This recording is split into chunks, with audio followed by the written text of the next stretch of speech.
Hey everybody, Miss Martha here. I noticed on my Google Analytics that the hiding place videos were receiving the most views. So I'm guessing I'm going to use, the context clues that I've got going on here that there is a need for more audio forms of the hiding place. So while I already have a few recorded, I'm going to go ahead and start adding more chapters. So enjoy. This is chapter 2, and I'll be adding more as soon as I can. The Hiding Place, Chapter 2, Full Table. It was 1898, and I was 6 years old. Betsy stood me in front of the wardrobe mirror and gave me a lecture. Just look at your shoes. You've missed every other button. And those old torn stockings your very first day at school? See how nice Noli looks. Noli and I shared this bedroom at the top of the Beje. I looked at my 8-year-old sister. Sure enough, her high-buttoned shoes were neatly fastened. Reluctantly, I pulled off mine while Betsy rummaged in the wardrobe. At 13, Betsy seemed almost an adult to me. Of course, Betsy had always seemed older because she couldn't run and roughhouse the way other children did. Betsy had been born with pernicious anemia, and so while the rest of us played tag or bowl the hoop or had skate races down frozen canals in winter, Betsy sat and did dull, grown-up things like embroidery. But Noli played as hard as anyone and wasn't much older than I, and it didn't seem fair that she should always do everything right. Betsy, she would say earnestly, I'm not going to wear that great ugly hat to school just because Tante Jans paid for it. Last year it was that ugly gray one, and this year's is even worse. Betsy looked at her sympathetically. Well, but you can't go to school without a hat, and you know we can't afford another one. We don't have to. With an anxious glance at the door, Noli dropped to her knees, reached beneath the single bed, which was all our tiny room would hold, and drew out a little round hat box. Inside nestled the smallest hat I had ever seen. It was of fur, with a blue satin ribbon for under the chin. Oh, the darling thing! Betsy lifted it reverently from the box and held it up to the patch of light that struggled into the room over the surrounding rooftops. Where did you ever? Mrs. Van Diver gave it to me. The Van Divers owned the millinery shop 2 doors down. She saw me looking at it, and later she brought it here after Tante Jans picked out that. Noli pointed to the top of the wardrobe. A deep-rimmed brown bonnet with a cluster of lavender velvet roses proclaimed in every line the personage who had picked it out. Tante Jans, Mama's older sister, had moved in with us when her husband died to spend, as she put it, what few days remain in me, though she was still only in her 40s. Her coming had greatly complicated life in the old house, already crowded by the earlier arrival of Mama's other two sisters, Tante Beje and Tante Anna, since along with Tante Jans had come great quantities of furniture, all of it too large for the little rooms at the Beje. For her own use, Tante Jans took the two second-story rooms of the front house directly over the watch shop and workroom. In the first room, she wrote the flaming Christian tracts for which she was known all over Holland, and in the second received the well-to-do ladies who supported this work. Tante Jans believed that our welfare in the hereafter depended on how much we could accomplish here on the earth. For sleep, she partitioned off a cubicle from her writing room just large enough to hold a bed. Death, she often said, was waiting to snatch her from her work, and so she kept her hours of repose as brief and businesslike as possible. I could not remember life in the Beje before Tante Jan's arrival, nor whose those two rooms had been before. Above them was a narrow attic beneath the steep, sloping roof of the first house. For as long as I could recall, this space had been divided into 4 truly miniature rooms. The first one, looking out over the Bartelhoorstraat, and the only one with a real window, was Tante Bep's.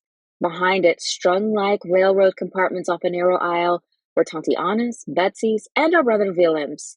5 steps up from these rooms, in the second house beneath, was Noli's, and my small room, beneath our mamma and father's room, and beneath theirs the dining room with the kitchen tacked like an afterthought to the side of it.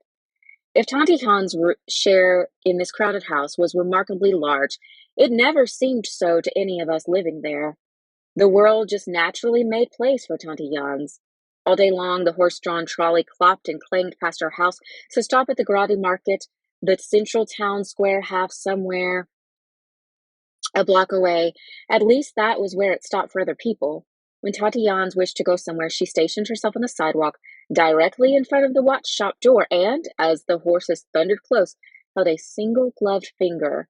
It looked to me more possible to stop the sun in the sky than to halt the charge of that trolley before its appointed place, but it stopped for Tante Jans.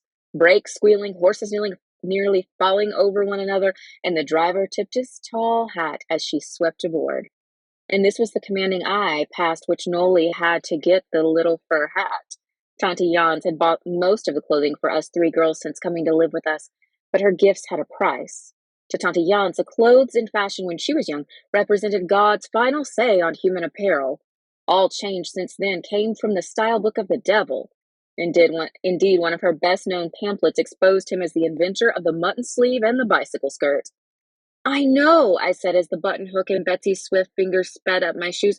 You could fit the fur hat right inside the bonnet. Then, when you get outside, take the bonnet off. Corrie, Noli was genuinely shocked. That wouldn't be honest. And with a baleful glance at the big brown hat, she picked up the little fur one and started after Betsy round the stairs down to breakfast. I picked up my own hat, the despised gray one from the last year, and trailed after them, one hand clinging to the center post. Let Tante Jan see the silly hat, then I don't care. I never could understand all the fuss over clothes. What I did understand, what was awful and alarming, was that this was the day I was to start school. To leave this old house above the watch shop, leave Mama and Father and the aunts, in fact, leaving behind everything that was certain and well loved. I gripped the post so tight that my palms squeaked as I circled around. The elementary school was only a block and a half away, it was true, and Noli had gone there 2 years without difficulty. But Noli was different from me. She was pretty and well behaved and always had her handkerchief. And then, as I rounded the final curve, the solution came to me so clear and simple that I laughed out loud. I just wouldn't go to school. I'd stay here and help Tante Anna with the cooking, and Mama would teach me to read, and I'd never go into that strange, ugly building at all. Relief and comfort flooded me, and I took the last 3 steps in a bound. Shh! Betsy and Nolan were waiting for me outside the dining room door. For heaven's sake, Corrie, don't do anything to get Tante Jan started wrong, Betsy said. I'm sure, she added doubtfully, that Father and Mama and Tante Anna will like Noli's hat. Tante Beth won't, I said. She never likes anything, Noli said, so she doesn't count.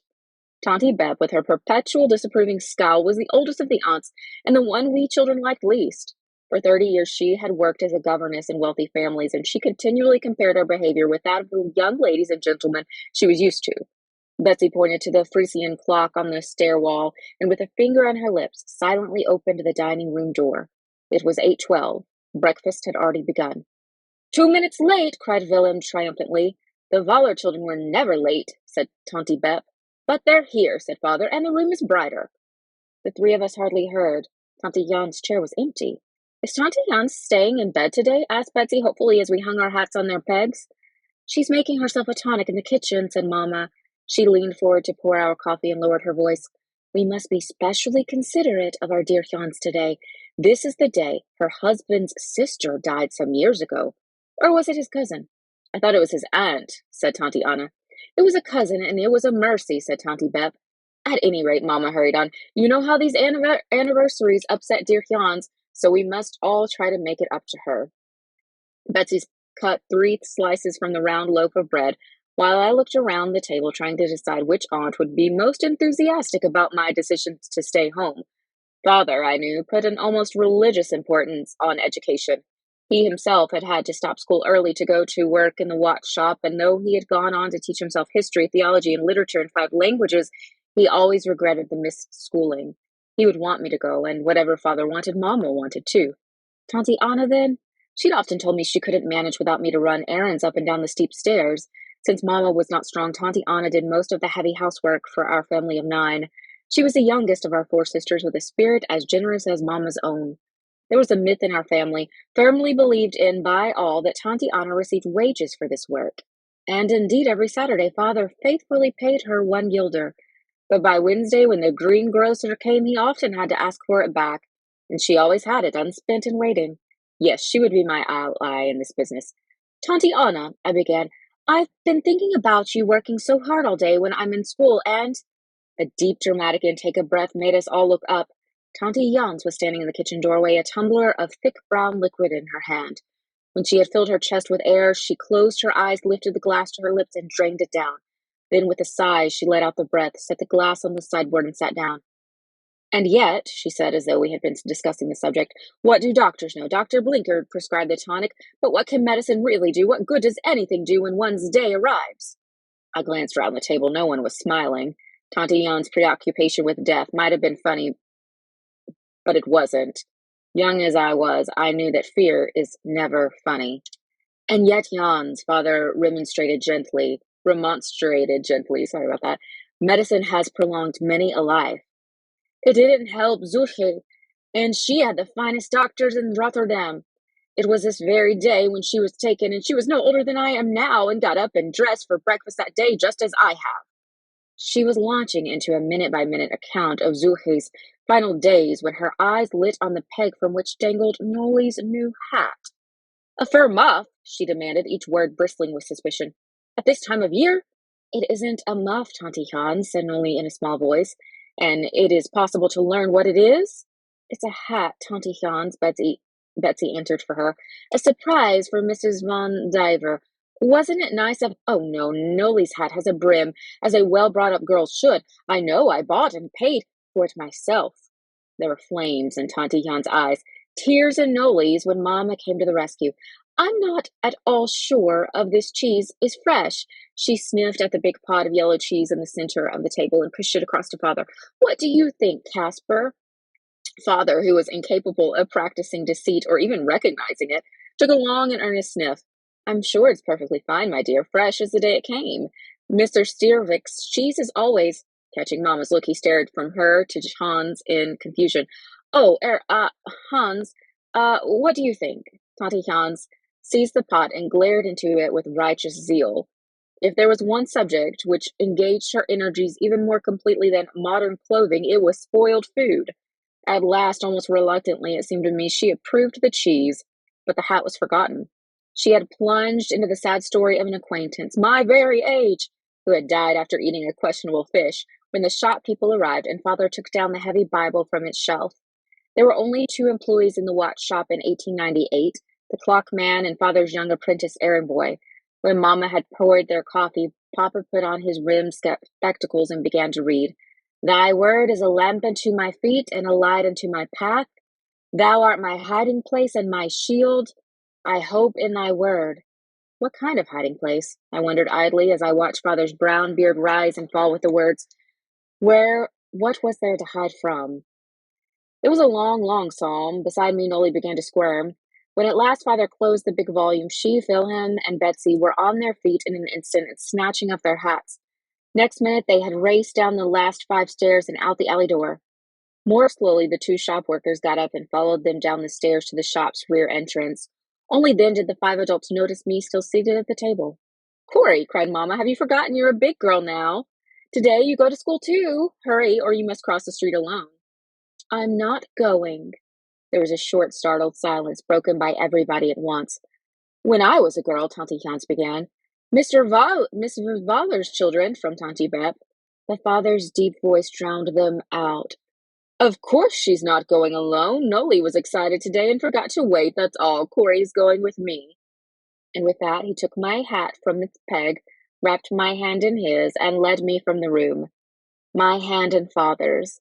That meant the windmill on the Sparne or the swans on the canal. But this time he was taking me where I didn't want to go.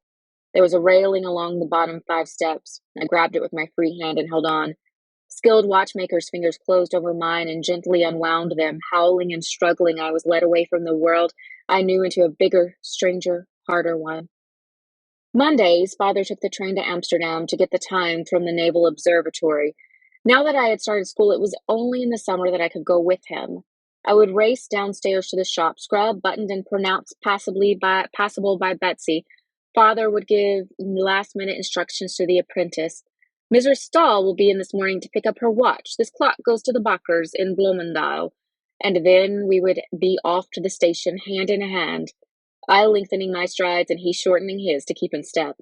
The train ride to Amsterdam took only half an hour, but it was a wonderful ride. First, the close-wedged buildings of the old Haarlem gave way to separate houses with little plots of land around them. The spaces between houses grew wider, and then we were in the country, the flat Dutch farmland stretching into the horizon, ruler straight canals sweeping past the windows. At last, Amsterdam, even bigger than Haarlem, with its bewilderment of strange streets and canals. Father always arrived a couple of hours before the time signal in order to visit the wholesalers who supplied him the watches and parts. Many of these were Jews, and these were the visits we both liked best. After the briefest possible discussion of business, Father would draw a small Bible from his traveling case. The wholesaler, whose beard would be even longer and fuller than Father's, would snatch a book or a scroll out of the drawer, clap a prayer cap onto his head, and the two of them would be off, arguing, comparing, interrupting, contradicting, reveling in each other's company. And then, just when I had decided that this time I had really been forgotten, the wholesaler would look up, catch sight of me as though for the first time, and strike his forehead with the heel of his hand. A guest in my gates, and I have offered her no refreshment.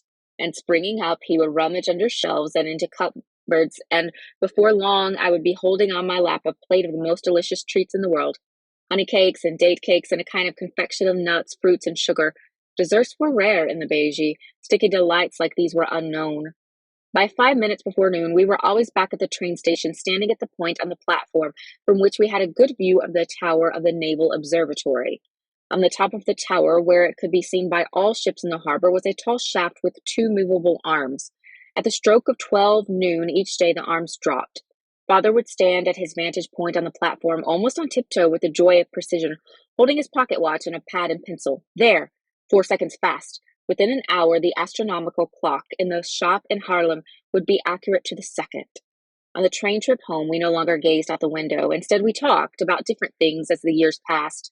Betsy's graduation from secondary school in spite of the months missed with illness, whether Wilhelm, when he graduated, would get the scholarship that would let him go on to the university. Betsy started work as Father's bookkeeper in the shop. Oftentimes, I would use the trip home to bring up things that were troubling me, since anything I asked at home was promptly answered by the aunts. Once, I must have been 10 or 11, I asked Father about a poem we had read at school in the winter before. One line had described a young man whose face was not shadowed by sexton. I had been far too shy to ask the teacher what it meant, and Mamma had blushed scarlet when I consulted her. In those days, just after the turn of the century, sex was never discussed, even at home. So the line had stuck in my head. Sex, I was pretty sure, meant whether you were a boy or a girl, and sin made Tante Jans very angry, but what the two meant together I could not imagine. And so, seated next to Father in the train compartment, I suddenly asked, Father, what is sex, sin? He turned to look at me, as he always did when answering a question, but to my surprise he said nothing. At last he stood up, lifted his traveling case from the rack over our head, and set it on the floor. Will you carry it off the train, Corrie? He said. I stood up and tugged at it. It was crammed with the watches and spare parts he had purchased that morning. It's too heavy, I said. Yes, he said, and it would be a pretty poor father who would ask his little girl to carry such a load. It's the same way, Corrie, with knowledge. Some knowledge is too heavy for children. When you are older and stronger, you can bear it, but for now you must trust me to carry it for you. And I was satisfied, more than satisfied, wonderfully at peace. There were answers to this and all of my hard questions, for now I was content to leave them in my father's keeping. Evenings at the Beje there were always company and music. Guests would bring their flutes or violins, and as each member of the family sang or played an instrument, we made quite an orchestra gathered around the upright piano in Tante Jans' front room. The only evenings when we did not make our own music was when there was a concert in town. We could not afford tickets, but there was a stage door at the side of the concert hall through which sounds came clearly. There in the alley outside this door, we and scores of other Haarlem music lovers followed every note. Mamma and Betsy were not strong enough to stand so many hours, but some of us from the Beje would be there in rain and snow and frost, and while from inside we would hear coughs and stirrings, there was never a rustle in the listeners at the door. Best of all was when there were concerts at the cathedral, because a relative was a sexton there. Just inside his small private entrance, a wooden bench ran along the wall. Here we sat, our backs chilled by the ancient stone, our ears and hearts warmed by the music. The great golden organ was one that Mozart had played, and some of its notes seemed to come from heaven itself. Indeed, I was sure that heaven was like St. Bavo's, and probably about the same size.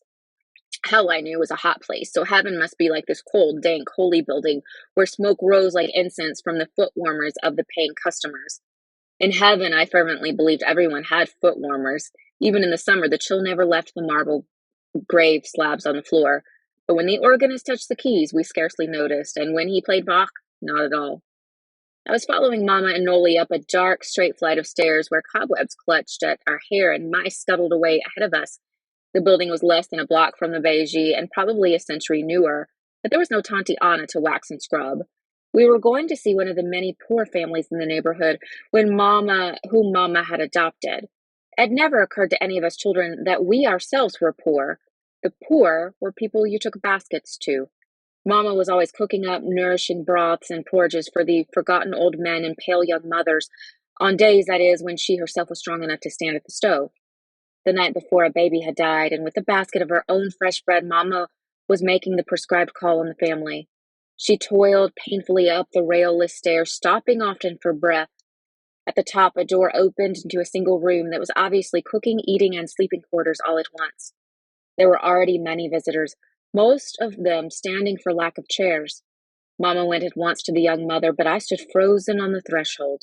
Just to the right of the door, so still in the homemade crib, was the baby. It was strange that a society which hid the facts of sex from children made no effort to shield them from death. I stood staring at the tiny, unmoving form, with my heart thudding strangely against my ribs. Noli, always braver than I, stretched out her hand and touched the ivory white cheek. I longed to do it too, but hung back afraid. For a while, curiosity and terror struggled in me. At last, I put one finger on the small curled hand. It was cold. Cold as we walked back to the Beje, cold as I washed for supper, cold even in the snug gaslit dining room. Between me and each familiar face around the table crept those small, icy fingers. For all Tante Jans' talk about it, death had only been a word. Now I knew that it could really happen. If to the baby, then to Mama, to Father, to Betsy. Still shivering with that cold, I followed Noli up to our room and crept into bed beside her. At last we heard Father's footsteps winding up the stairs. It was the best moment in the day when he came up to tuck us in. We never fell asleep until he had arranged the blankets in a special way and laid his hand for a moment on each head. Then we tried not to move even a toe. But that night, as he stepped through the door, I burst into tears. "I need you," I sobbed. "You can't die. You can't." Beside me up on the bed, Noli sat up. "We went to see Mrs. Hogg," she explained. "Corrie didn't eat her supper or anything." Father sat down on the edge of the narrow bed.